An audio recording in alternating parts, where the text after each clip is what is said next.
Hello everyone, hope you are well on this Thursday afternoon. We are almost into Friday. It is a cool and wet day here in North Georgia. I'm going to talk about how I believe that we are at grave risk, this country, and I'll put Canada into that as well, North America, you can just say, is at grave risk right now. And I'll give it a couple of examples of that. I know there are more than just the two I'm going to talk about, but I'm gonna highlight those. Also have a very good passage verse to share at the end.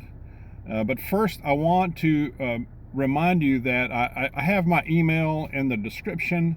If you want to email me, also I have an email for Mrs. Dog. It's called thegardendawg. Thegardendawg at gmail.com. It'll also be listed in the description for gardening questions. Because she is that is more of her expertise than I am. I mean, I know some gardening, but she's better at that than I am. So just wanted to remind you that. Also, if you have prayer requests, feel free to email prayer requests.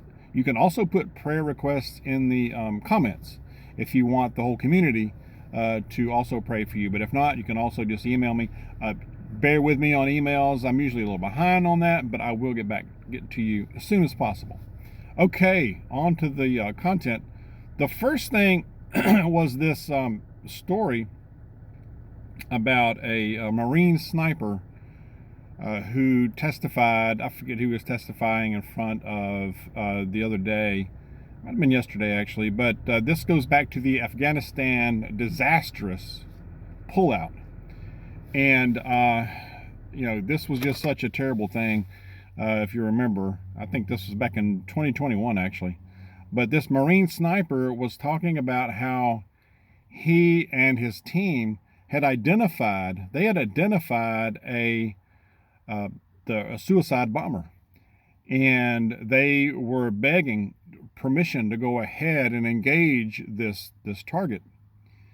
And he was just talking about how he was ignored. His team was ignored. He said that our expertise was ignored and we were ignored.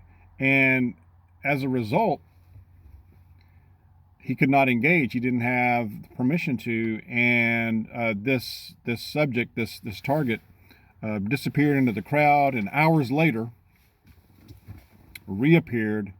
And as we know, went ahead, was able to set off his devices, and 13 Marines lost their lives that day. Now this Marine sniper was also gravely injured. He lost a leg and an arm.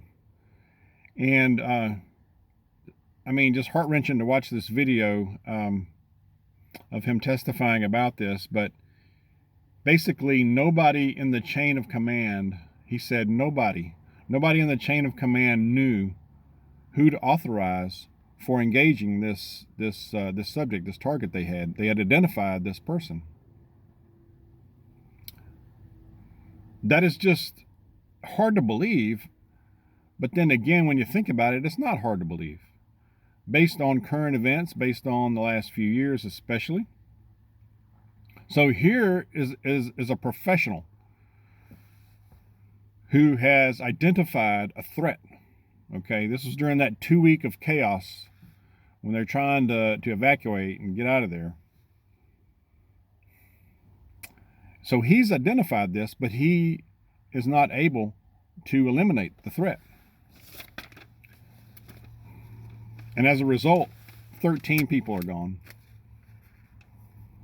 And he was, of course, badly injured. Also, the Taliban, if you remember, it said, this came out today, the Taliban is took possession as a result of that disastrous pullout, the way they did that. Over $7 billion in taxpayer money of ammo, equipment, weapons, aircraft, basically left them the material to an army, for an army. $7 billion because of such a bungled withdrawal that the military took, So what you have here is, I believe, you have men and women on the ground who are competent, by and large. They are competent. They are professional. They could do the job. But we have inept, at best, you could say inept, incompetent leadership. And I used to think it was just at the top levels, like the top brass, and that's definitely the truth. But I believe it goes beyond that. I believe it goes deeper. Now, I'm not saying every officer is incompetent by any means. I don't think that's the case. But we're just hearing too many of these types of examples of just terrible leadership. And I believe that, I hope and pray we do everything possible to stay out of a major war, because I don't think it'll go well for us. I don't care who it's against. Because when you have terrible leadership, that puts your people on the ground at risk. And they are not as effective or ineffective. Therefore, we have a major risk. Military is at major risk. Therefore, we are at major risk. Grave risk. And on top of it, you got an 80-year-old guy in the White House who is in charge of the nuclear football, that suitcase. You always have a guy following the president with a suitcase. And that's in case of a national emergency, where he would need to access that to respond to an attack. Can you even imagine that happening? We got this guy, he can barely find his way into the house.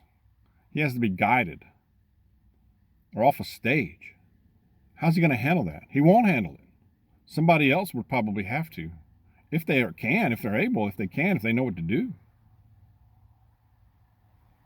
Think about that one.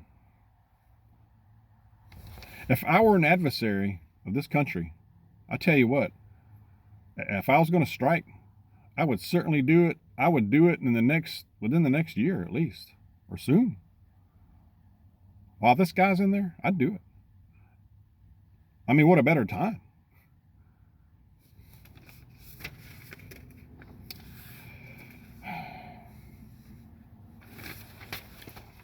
We also have, another train derailment.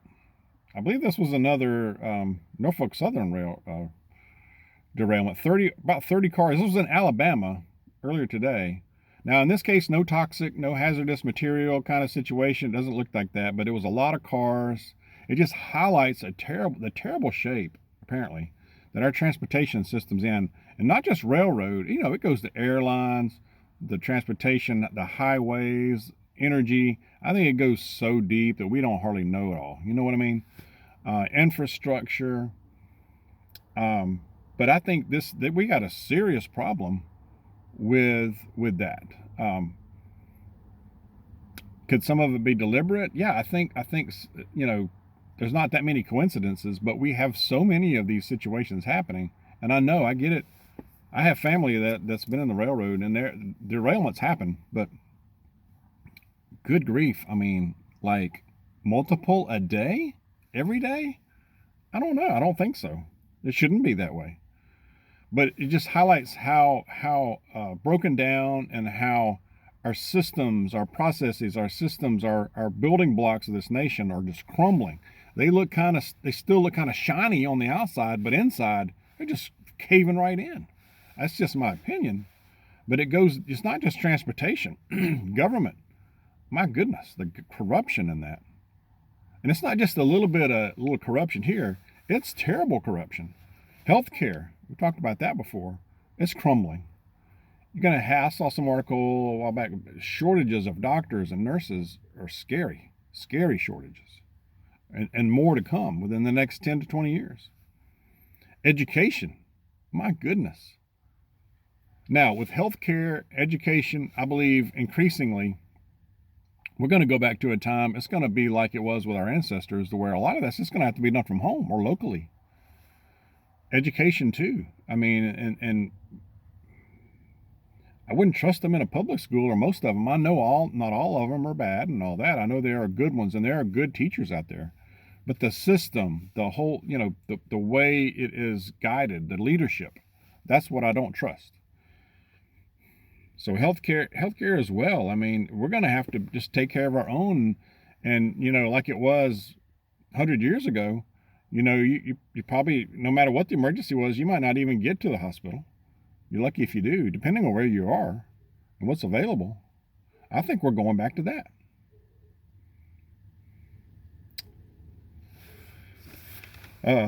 Economy, we're increasingly, in the homeless, we're increasingly looking more third world. Military, just like I was talking about earlier, the military. All right. Share your thoughts. Share your thoughts on that. It's either, and I know the corruption is bad at a lot of all levels, and I think we have to concentrate on preparing home, local, personal, family for all of this as much as we can. I know much is out of our control, but what is in your control, prepare best we can. Proverbs chapter 31 verse 30 says, "Charm is deceitful and beauty is vain, but a woman who fears the Lord is to be praised." Amen, I agree. Mrs. Dawg is one of them, for sure. That woman is strong in the faith, has a healthy fear. What I mean, not a negative fear, but a fear as in reverence, respect for the Lord. Like I said, strong in faith. And I know not just that, but just very intelligent, and especially in the common sense thing, and discernment, and just sizing up a situation and people. There are situations to where, and people to where, if Mrs. Dawg is giving the side eye, a little bit like, I don't know about that. I've learned to listen to that and really take that in consideration, because I'm the type of person to where I will want to see the good in somebody right away, and I really reach for that, and I want to see that, and I'm very optimistic about everything and find the good. But Mrs. Dawg is like, I got to look at all of this, and she's not sure about somebody or a situation. She'll be like, it's not time. I don't know yet, and I've learned to respect that and go with that, because later on she might be like, yeah, they're all right, or she might say, no, they're a bunch of squeeze. And she's right on that. She's usually right on those things. So anyway, I had to brag about her for a while. Share your thoughts. Let's keep preparing. Let's keep praying. God bless you. I'll see you soon.